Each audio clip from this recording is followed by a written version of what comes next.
콩카콜라 시청자 여러분, 요즘 TV를 틀면 온통 하루 종일 뉴스의 중심은 이란 전쟁입니다. 지금 국민들뿐만 아니라 세계 모든 사람들에게 영향을 끼치고 있는 이 이란 전쟁은 어떻게 해서 터지게 됐고 또 앞으로 어떻게 전개를 되고 결말은 어떻게 될는지 참 그게 국민들이나 세계인들의 관심사가 크죠. 그래서 오늘은 이란 전쟁 어떻게 될까 거기에 대해서 말씀을 좀 드리기로 하겠습니다.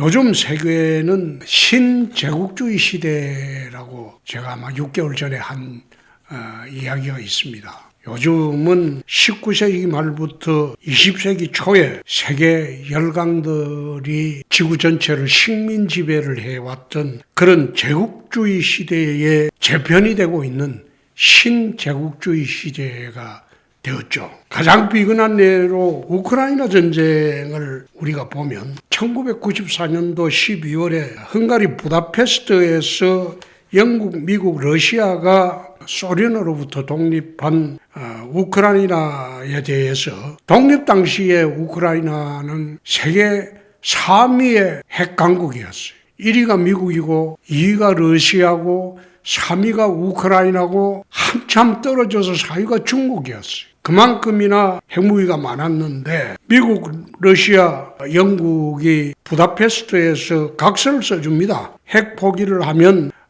나라 주권과 영토 보전을 약속한다. 그리고 경제 지원도 한다. 그렇게 해서 부다페스트 각서를 작성했는데 러시아가 이걸 어기고 각서의 당사자가 어기고 2014년도에 크림반도를 침공하고 2022년도에는 우크라이나 돈바스 지역을 쳐들어가서 지금 4년째 전쟁을 하고 있죠. 만약 그때 우크라이나가 핵을 포기하지 않았으면 러시아가 침공할 수가 없어요. 그래서 신제국주의 시대가 힘의 논리가 지배하는 신제국주의 시대가 되었다. 지금 이란 전쟁도 그렇습니다.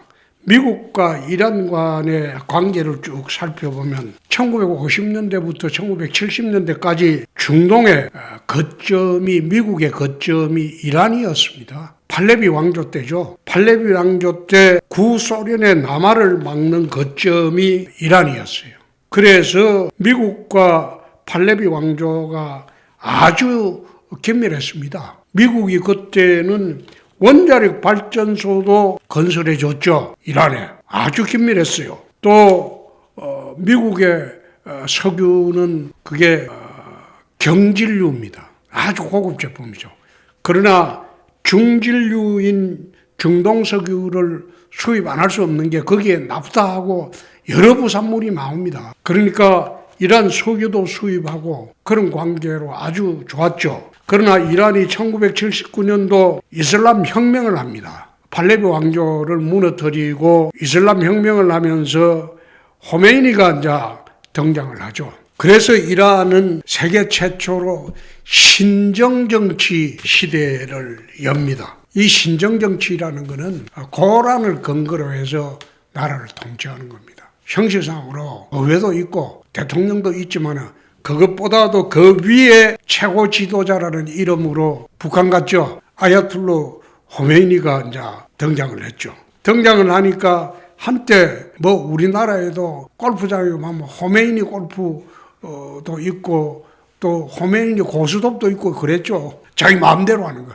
그러다가 이제 이란 주재 미국 대사관 인질 사건이 터지면서 미국 대사에 거기에 직원들이 무려 444일을 인질이 됩니다. 가스로 인질 관계가 해소되면서 이란과 미국은 적대적인 관계로 변모를 하고 이란은 오히려 소련 측하고 러시아 측이죠.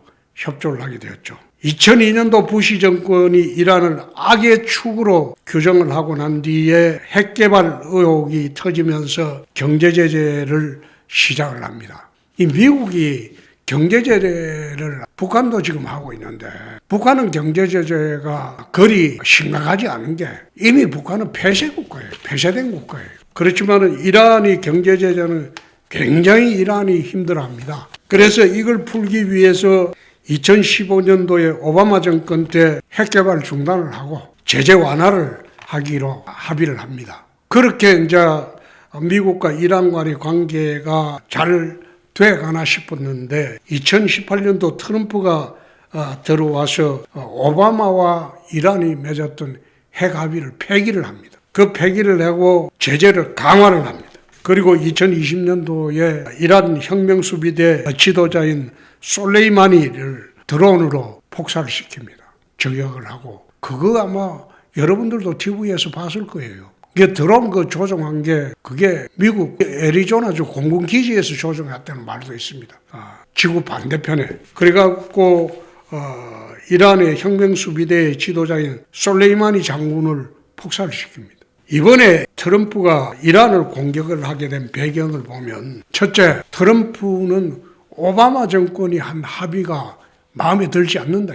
핵 개발을 원천적으로 봉쇄를 해야지 중단이라는 게 말이 되느냐. 그래서 핵 개발이 임계점에 왔다고 판단을 하고 미국 트럼프가 이스라엘과 합작으로 공격을 한 겁니다. 이란의 핵 개발은 사실 중동의 맹주 자리를 노리고 하는 그런 정책입니다. 그런데 중동의 맹주 자리는 사우디가 지금 이란과 경쟁을 하고 있는데 이란이 핵 개발하면 사우디는 맹주 자리를 잃어버리게 되죠. 그래서 이란을 핵 개발을 사우디가 극력 저지하고 마찬가지로 이스라엘과 이란은 2500년 원수지간이니까 일시 서로 사이가 좋을 때가도 있었어요.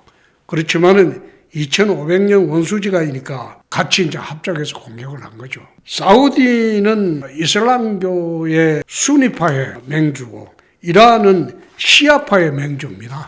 같은 이슬람교라고 하더라도. 왜 수니파 시아파가 갈라졌나? 그게 이제 모하메드 사후에 후계자 지정을 할 때 시아파는 모하메드 혈통만 후계자가 될 수 있다. 그러나 수니파는 혈통이 아니더라도 존경을 받고 합리적인 사람은 후계자로 할 수 있다. 그런 식으로 차이로 갈라졌는데 우리가 통상 알기로는 수니파가 온건주의자고 이란의 시아파는 강경주의자라고 보고 있죠. 지금 이란 전쟁의 배후는 참 복잡합니다. 사우디하고 이스라엘하고 미국이 사실상 이란과 같은 적대적인 관계에 있어요. 사우디는요, 같은 왕조 국가로 있던 팔레비 왕조죠. 이란이 혁명으로 쫓겨나니까 사우디는 지금 왕조 국가입니다. 그래서 자기 체제에도 위험을 받고 있죠. 특히 이제 트럼프는 오바마와 차별성을 강조하면서 오바마가 맺었던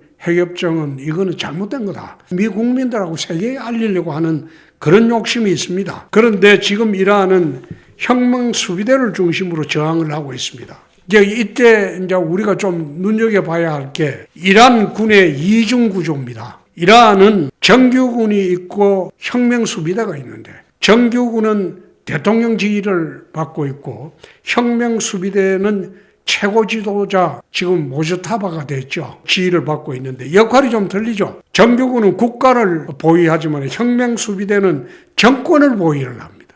그래서 역할이 좀 틀린데 신정 정치를 하는 나라로서 지구상의 유일한 나라로서 이란의 혁명 수비대는 그 신정 정치를 보호하는 체제를 보호하는 그런 역할을 하면서 정규군과 별도로 육해공군 조직도 있고 또 이란의 모든 경제, 정치적 이권은 혁명수비대에서 다 가지고 있습니다. 이란은 혁명수비대가 운영하는 나라입니다.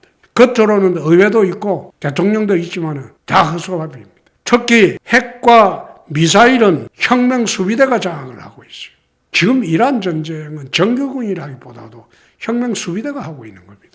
그래서 지금 미국과 합의하기가 굉장히 난감한 겁니다. 물론 지금 이란의 외무장관이나 그리고 국회의장은 국민들 삶이 너무 피폐해지니까 합의를 하고자 하죠. 그런데 혁명수비대가 합의를 하게 되면 자기들이 설 자리를 잃어버린다.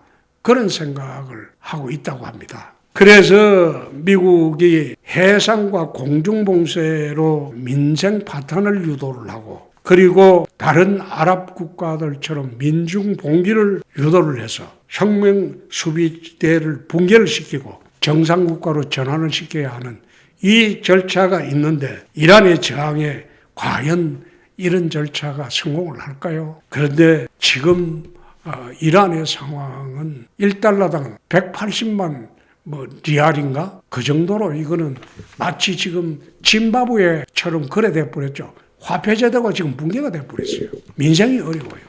봉쇄가 길어지면 길어질수록 생필품이 없습니다. 그래도 이란의 부패기득 건설, 혁명수비대는 자기들 세상을 지키기 위해서 국민들을 희생을 하려고 지금 하고 있죠. 과연 혁명수비대의 저항이 성공을 할까요? 트럼프가 성공을 할까요?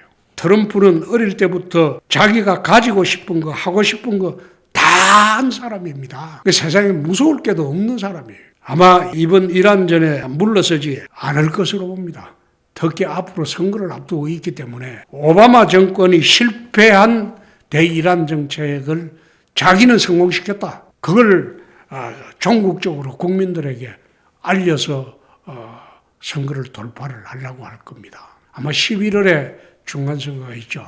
그때까지 국민들한테 민주당 오바마 정권보다 오바마 정권이 잘못 맺은 이란과 핵협정을 내가 바로잡았다. 그걸 아마 하려고 할 겁니다. 아마 앞으로 해상봉쇄도 계속할 겁니다. 아마 그 미국의 대통령 권한이 전쟁 권한이 60일이 있습니다. 그런데 어제 아마 국방부 장관이 말하는 거 보니까 휴전을 했기 때문에 전쟁 시간이 남아있다. 아직 휴전을 보름 이상 했기 때문에 남아있다. 그 이야기하는 거 보니까 봉쇄, 이제 비행기도 봉쇄했죠. 해상 봉쇄도 하고. 그렇게 되면 이란이 정말 힘든 시간을 보내게 될 겁니다. 이렇게 보듯이 국제관계에는 도의도 정의도 없습니다. 오로지 힘의 논리만이 지배되는 그런 세상입니다. 그래서 20세기 초 제국주의 시대가 새롭게 도래를 했다. 신제국주의 시대다. 힘의 논리가 지배하는 시대다. 그렇게 보시면 될 겁니다. 이란 전쟁의 결말은 누구도 알 수 없지만